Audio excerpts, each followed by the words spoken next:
तो हेलो दोस्तों, अगर आपने इसका पिछला एपिसोड नहीं देखा है तो डिस्क्रिप्शन में लिंक दिया हुआ है, वहाँ से देख लेना। तो जैसा कि हमने पिछले एपिसोड में देखा कि डार्लिंग स्टार एकेडमी ज्वाइन करने के लिए एक टेस्ट देता है जिसमें वो फर्स्ट प्लेस पर आता है, जिसके बाद मास्टर सन उसे एज अ रिवॉर्ड एक पर्पल सोल रिथम पिल और साथ ही एक सिल्वर टोकन भी देते हैं। फिर डार्लिंग उसी पिल को एब्जॉर्ब कर लेता है और अब इस एपिसोड में हम देखते हैं कि मिस यून डार्लिंग से मिलने आई थी और वो डार्लिंग के पास जाकर पूछती हैं कि क्या हुआ, तुम थोड़े से परेशान लग रहे हो। जिस पर डार्लिंग बोलता है कि हाँ, मुझे एक बात समझ नहीं आ रही कि मैंने आज एक ऐसी अलग जगह देखी जहाँ पर मेरे अलावा कोई और नहीं था, पर जब मैं जागा तो मैं ट्रेनिंग हॉल के अंदर था और वो बस मेरा एक सपना था। जिस पर मिस यून कहती है कि मेरे ख्याल से ये तुम्हारा माइंड वर्ल्ड है और शायद तुमने उसकी एक झलक देखी थी। अगर तुम सोल रिथम स्टेज पर होते तो तुम्हें उस वर्ल्ड का पूरा एक्सेस मिल जाता। जिस पर डार्लिंग अपने मन में सोचने लगता है कि मुझे जल्द से जल्द करके half stage of soul rhythm को क्रॉस करना होगा ताकि मैं उस जगह के बारे में अच्छे से समझ पाऊँ। फिर मिस यून उससे कहती है कि तुम मेरे साथ चलो, शायद वहाँ जाकर तुम थोड़ा अच्छा फील करो। इसके बाद मिस यून उसका हाथ पकड़कर वहाँ से ले जाने लगती हैं। जिसके बाद सीन शिफ्ट होता है और हम एक स्टोन को देखते हैं जहाँ पर कई सारे लोग खड़े हुए थे। फिर मिस यून उसे बताने लगती हैं कि इसे जूनियर स्टेला कहते हैं और इसका ओरिजिन बहुत ही मिस्टीरियस है, किसी को भी नहीं पता कि ये कहाँ से आया है।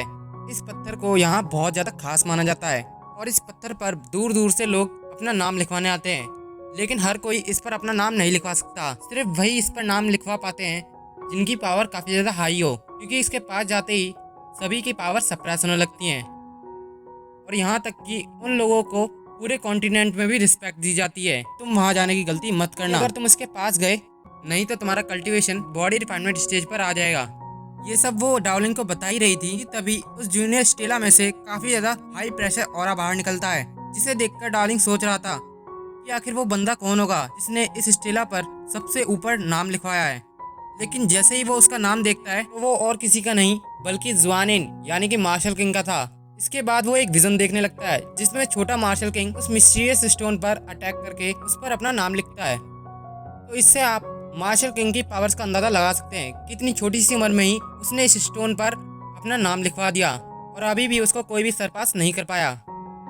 और उसी विजन में उस नाम से डार्लिंग की तरफ अटैक आता है और डार्लिंग उस पर काउंटर अटैक करके उसे वहीं डिस्ट्रॉय कर देता है। फिर सपने से बाहर आते ही मिस यून डार्लिंग से पूछती हैं, क्या तुम दुखी तो नहीं हो वहाँ मार्शल किंग का नाम देखकर? जिस पर डार्लिंग पसीना पहुँचते हुए कहता है कि नहीं, मैं ठीक हूँ। जिसके बाद मिस यून उसे बताती है मार्शल किंग ने अपना नाम लिखवाया था तब उसकी उम्र केवल 10 साल की थी और वो तब क्यूआई बिल्डिंग स्टेज के पीक पर था और अब देखो उसकी पावर कितनी ज़्यादा हाई हो चुकी है।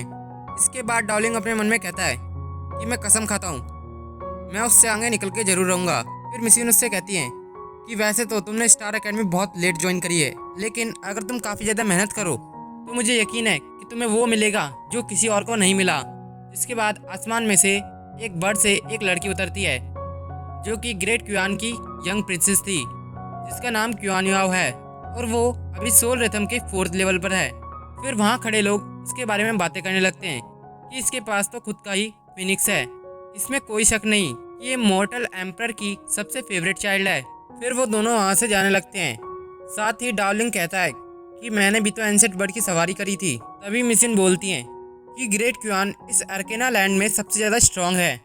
तभी उन्हें आवाज़ सुनाई देती है तो डार्लिंग उनसे कहता है कि हमें वहाँ चलकर देखना चाहिए, आखिर वो भी तो अपना नाम लिखने जा रही है। इसके बाद वो दौड़ते हुए वहाँ जाने लगता है, पर सही समय पर मिस यून उसे रोक देती है और कहती है अगर तुम एक भी कदम और आगे बढ़ाते तो तुम्हारी जल्दबाजी तुम्हें ले डूबती, ये स्टेला तुम्हारी पावर को सप्रेस कर देता। अब बस बहुत हुआ, तुम यहीं खड़े होकर उसको देखो। इसके बाद वहाँ खड़े लोग बात करने लगते हैं कि इसकी बड़ी बहन क्यूआन लिंग इससे काफ़ी ज़्यादा प्रीटी और पावरफुल है, जो सुनकर क्यूआन याओ एक स्माइल पास करती है और अपनी स्वॉर्ड को बाहर निकालती है। उस स्वॉर्ड को देखकर सब लोग बात करने लगते हैं कि ये तो टॉप क्लास का मैजिकल वेपन है। मैजिक वेपन की बात सुनकर डार्लिंग मिस यून से इसके बारे में पूछता है तो मिस यून उसे बताती है कि मैजिक वेपन या आइटम सिर्फ वही रिफाइन कर सकता है जो हाई लेवल का रिफाइनर हो और कुछ मैजिकल आर्टिफैक्ट की प्राइस तो प्राइसलेस भी हो जाती है, जिनकी कीमत लगा पाना बहुत मुश्किल होता है। जो सुनकर डार्लिंग कहता है तो इसका मतलब ये काफी ज्यादा अमीर खानदान से होगी। इसके बाद क्यूआन याओ उस स्टेला पर अपनी स्वॉर्ड से अपना नाम लिखने लगती है जिससे उसके नाम से काफ़ी ज़्यादा रोशनी बाहर आ रही थी। इसके बाद कुछ लोग नीचे झुक जाते हैं क्योंकि उसके नाम से काफ़ी ज़्यादा एनर्जी बाहर निकल रही थी जो उसकी पावर को शो कर रही थी। और उसका नाम अब 89 प्लेस पर आता है जहाँ पर पहले उसकी बड़ी बहन युआन लिंग का नाम था। फिर डावलिंग कहता है कि इसने तो बड़ी आसानी से इस पर अपना नाम लिख दिया। तो मिशन उससे कहने लगती है कि ऐसे लोग अपनी पावर्स को छुपा कर रखते हैं ताकि वो अपने दुश्मनों से काफ़ी ज़्यादा बचे रहें। और हाँ, अगर तुम्हारी पावर एक हाई लेवल की है तो तुम्हारी पावर्स को ये स्टोन सप्रेस नहीं कर पाएगा। दूसरी तरफ क्युआन याओ के नाम से एक ट्रेजर बाहर आता है जिसे देखकर वो लोग कहते हैं कि बहुत से लोगों को तो पावर बूस्टर लिक्विड मिला था, आखिर इसे क्या मिला है। जो देखकर डार्लिंग भी कहता है कि मिशन इस स्टोन के अंदर तो काफ़ी ज़्यादा ट्रेजर्स होंगे, हमें इसे तोड़कर ट्रेजर निकाल लेना चाहिए। जिस पर मिशन उसे जवाब देती है कि सपना देखना बंद कर दो, ये स्टेला एक सेलेस्टियल क्रिएशन है जिसे डिस्ट्रॉय करना लगभग नामुमकिन है। तो क्या ये मुझे मेरा नाम लिखने पर भी कुछ रिवॉर्ड्स देगी? तो मिशन कहती है कि हाँ, पर तुम्हें अपना नाम लिखने के लिए सिर्फ एक ही चांस मिलेगा। जिस पर डार्लिंग कहता है तो ठीक है, मैं अपने आप को और भी स्ट्रॉन्ग बनाकर इस पर अपना नाम जरूर लिखूंगा। दूसरी तरफ क्युआन याओ अपनी बहन को ढूंढने के लिए साइकिक टावर की तरफ जाने लगती है ताकि वो उसे बता सके कि अब मैं भी तुमसे ज़्यादा पावरफुल हूँ। दूसरे शब्दों में कहे तो वो अपनी बहन को जलाना चाहती थी। जिसके बाद सीन शिफ्ट होता है और हम डार्लिंग और मिशन को साइकिक टावर की तरफ जाते हुए देखते हैं जहाँ डार्लिंग मिशन से पूछता है कि आखिर ये साइकिक टावर क्या है। तो मिशन उसे बताती हैं कि एक ऐसा मिस्टीरियस प्लेस है जिसके बारे में लोग कहते हैं कि यहाँ एक टाइम पोर्टल भी है, पर किसी को अभी तक इसके बारे में कोई भी सुराग नहीं मिला। इसके बाद डार्लिंग एक बंदे के पास जाता है पर वो कहता है क्या तुम मेरे रून्स चुराने की कोशिश कर रहे हो? फिर वो वहाँ से भाग जाता है जिसे देखकर डार्लिंग कहता है कि मुझे तुम्हारे रून्स चुराने में कोई भी इंटरेस्ट नहीं है। मैं आपको बता दूं कि रून्स वही स्क्रिप्चर हैं जो इस टावर पर शो हो रहे हैं।